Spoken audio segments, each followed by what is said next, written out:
તો બાબરામાં વૈશાખ મહાસાડી માહોલ જોવા મળ્યો। તાલુકામાં વિવિધ વિસ્તારોમાં પવન ફૂંકાયા। ભારે પવનના કારણે અનેક જગ્યાએ વૃક્ષો જમીનદોસ્ત થયા, દિવાલો ધરાશયી થતા વાહનોના કચડઘાણ નીકળ્યા। લાઠી વિસ્તારમાં પ્રથમ વાતાવરણમાં પલટો આવ્યો। પવન સાથે ધોધમાર વરસાદ પડતા વાહન ચાલકોની હાલાકી ભોગવવાનો વાર આવ્યો। પતરા ઉડી જવાથી ઘટનાઓ સામે આવતા વાહન વ્યવહાર પણ ખોરવાયો। આજે રોજ 15/5/2024 ના રોજ 4 થી 5 વાગ્યાના સમયગાળાની અંદર ફૂલે ફૂલ પવન ને વાવાઝોડાની અસર હતી અને બધા કેબિનો અને બધી વસ્તુ ઉડી ગઈ છે અને લારીઓ ઉડી ગઈ છે, કેબિનો ઉડી ગયા છે, સોલાર પેનલોને નુકસાન થઈ છે। અમે અહીંયા સરદાર સર્કલની નજીક અમારી ગોલાની લારી છે, પછી આ પાણીપુરી વાળા છે, કોઈ પાનના ગલ્લા વાળા છે, કોઈ સોડા વાળા છે, બધાની બધી વસ્તુ ઉડી ગઈ। અમે બધા અહીંયા હાજરમાં હતા, બધા પોતાની જાન બચાવવા આટલું બધું મૂકીને વયા ગયા હતા અને પાછા આવ્યા તો બધું ભાંગી તૂટી ગયું હતું। અમારા ઘર પાસે સોલાર પેનલું બધું ઉડીને તૂટી ગયું છે।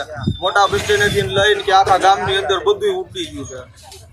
જિલ્લા પંચાયતના સભ્ય તરીકેની જવાબદારી સંભાળું છું અને મારો જે વિસ્તાર જીવનપરા આવે છે, જીવનપરાની અંદર એક પાણી પુરવઠાની ઓફિસ છે, ત્યાં એક મોટું ઝાડ ધરાશયી થયું છે, આખી દિવાલ પડી ગઈ છે, એમની નીચે વાહનો પણ દબાયેલા છે, રોડ ઉપર ખૂબ મોટી નુકસાની।